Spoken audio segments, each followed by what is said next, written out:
Figuring out what I want to cut here. Alright, I'll play first. I'm also not getting reasonable hands here. Like, this hand's unkeepable. This hand's much better. I mean, just having the accelerators is just so big in this deck. Um, and I could even see going up to all 8. So Ochoa said that he increased it. I guess the list he based his list off of had only 6 1-mana guys, so only 2 of the elves.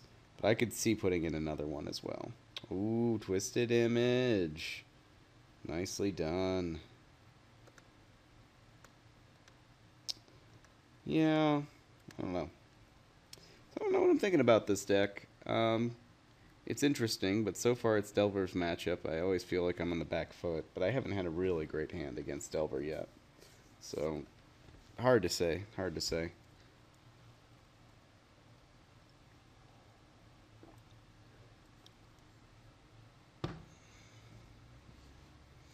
Hmm.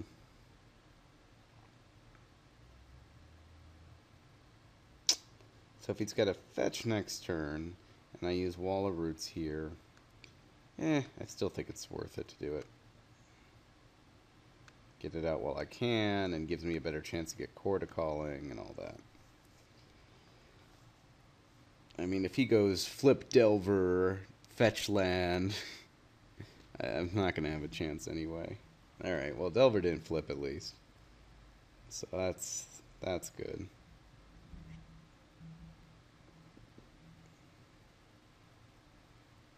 Yeah, he does have the fetch land. That's not too big a deal.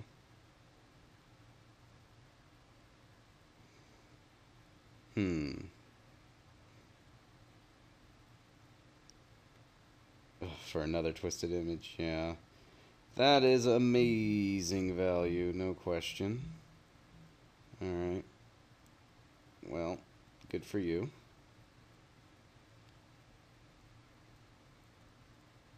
Alright. So I can Chord for 2.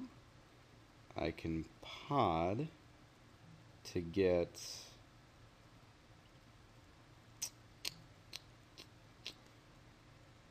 Alright.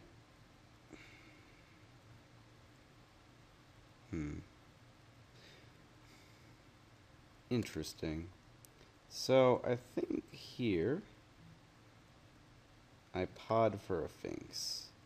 It's not the most exciting play, but... Ooh, actually, do I do that?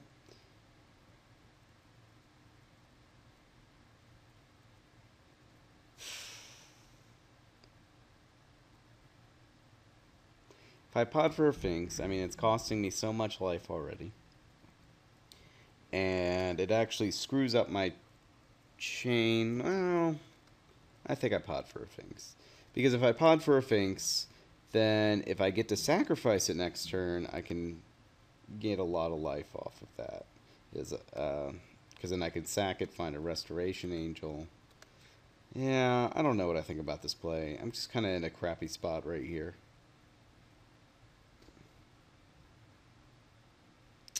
I could Ewit for something as well, but that seems much worse. It's going to gain some life.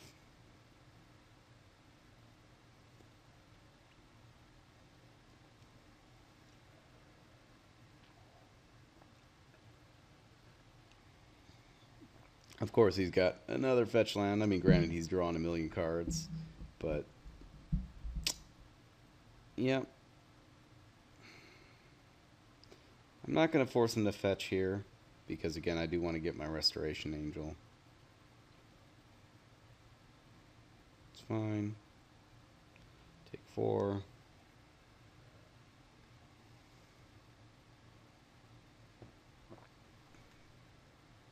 So, like, I could have comboed off if I kept my 2-drop. The problem is if he's got any disruption, then I just lose, and there's a pretty decent chance he's got some disruption.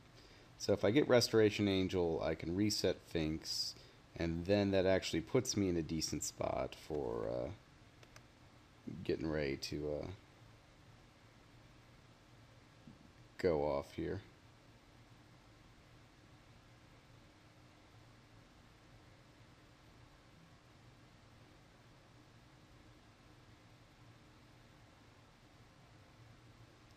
Now I get to go Restoration Angel, get the Reset Kitchen Finks. You know, it keeps me with enough life now and enough dudes out. I don't feel too bad about this. Again, there's other ways I could have played this, and you can definitely in the comments if you think of some other plays. But you do definitely have to keep in mind that, like, just going balls to the wall for the combo isn't going to work when he's got mana untapped and we know he has paths and bolts in his deck. And he's drawn a million cards. And he's got a lightning helix. These are all relevant things. Of course, I can keep rebuying Finks. I can do the same trick next turn if I don't block with Finks this turn. So that's something worthwhile to consider.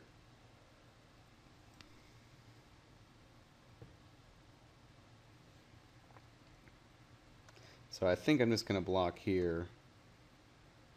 Take 4.